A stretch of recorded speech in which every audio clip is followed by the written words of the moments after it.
Scoring to 76 on USMLE Step 2 CK is not impossible. This is Mafdy from the Match Guy, and in this video, I'll be showing you exactly how I got this score. Before we dive in, don't forget to grab our free high-yield PDFs for Step 1, Step 2, and Step 3. They cover all the high-yield content you need to know for your exams, yet concise and will save you a lot of time compared to other resources. I will leave the link in the description below so you can get them easily. And now, let's get started. I like to break down my preparation into 3 distinct phases, and I will guide you through each phase step by step. To click off my preparation, I jumped straight through the UWorld and did my first pass of UWorld in random, timed, and untutored modes with a score of 69%. However, now looking back, I realized that there are more effective strategies to do your UWorld. By tackling questions system by system, you connect the dots within the specific topic and reinforce your knowledge. Also, I highly recommend using UWorld as your core learning resource. Read the explanations well and understand through them new concepts and algorithms, knowing why you got each answer wrong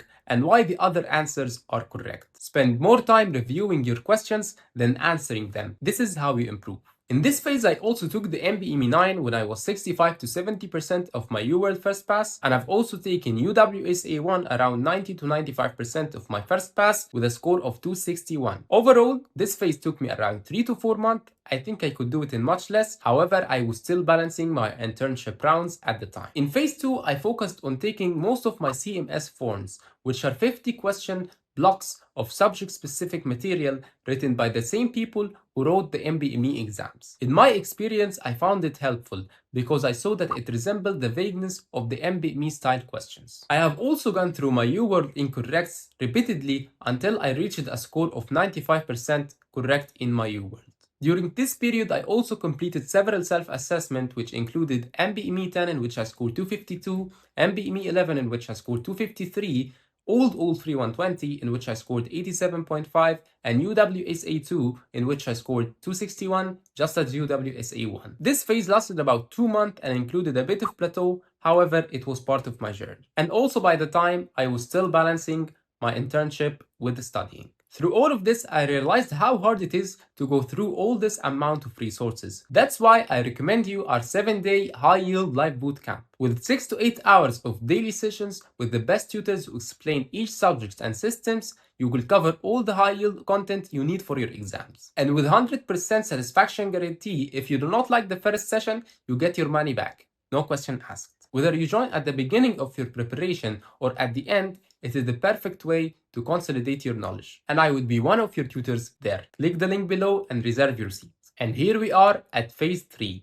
I consider this the most important phase of my preparation because I was completely dedicated to studying, and I like to break down this phase into 3 distinct segments. First 4 weeks, second 4 weeks, and the last week of my whole preparation. In my first 4 weeks, my goal was to finish the whole Ambos QBank. To do this, I tackled 3 blocks per day in tutor mode. Now, the reason I chose tutor mode was not just to dive deep into the content, but I wanted to be efficient as possible. This was not my first QBank. I have already had a solid foundation and good time management from doing my UWorld first pass. So using tutor mode allowed me to speed through the QBank, focus on my weak points, and refine my knowledge. However, I don't recommend doing the whole Ambos QBank for everyone, especially if you're in a hurry. You can use it to expose yourself to different style of questions in your weaker points, and maybe use their high-yield plans for the important topics as we're going to talk about. And after taking a short break for recharge, the second 4 weeks were all about intensive self-assessment. I have scattered my NBME exam that I had left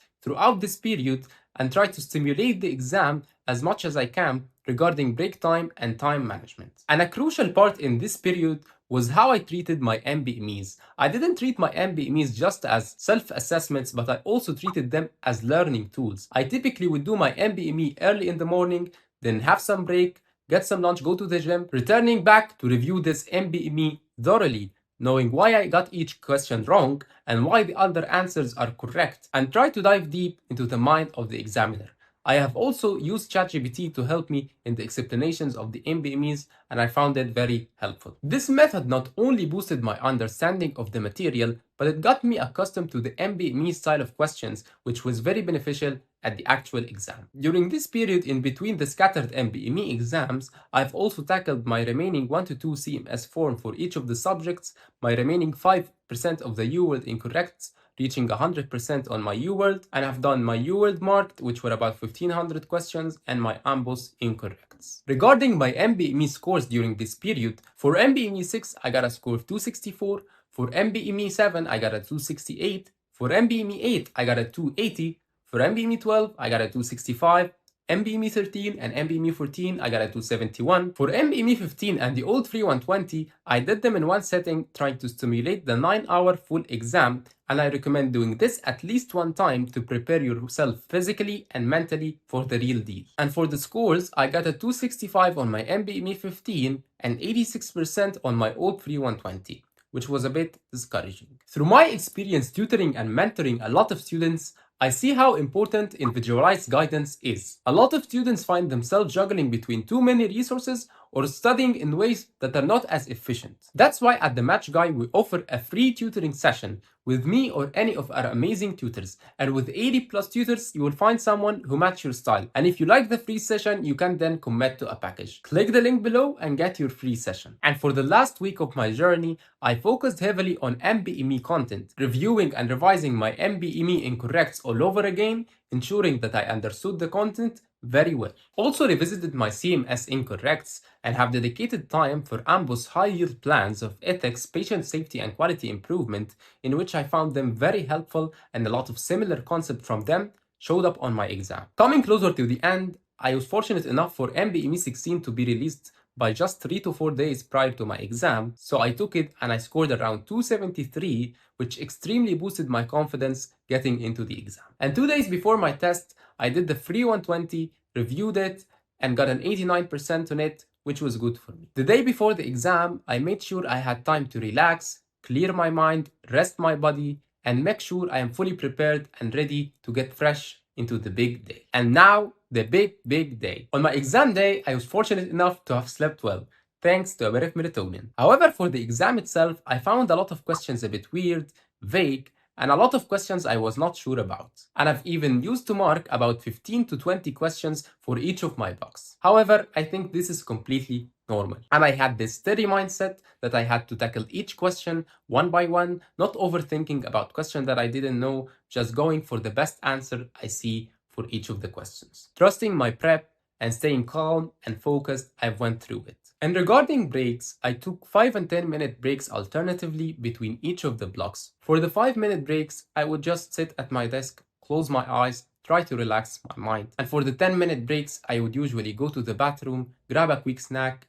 try to relax, and go fresh into the next block. After finishing the exam, I had this huge sense of relief going through this 9-hour thing.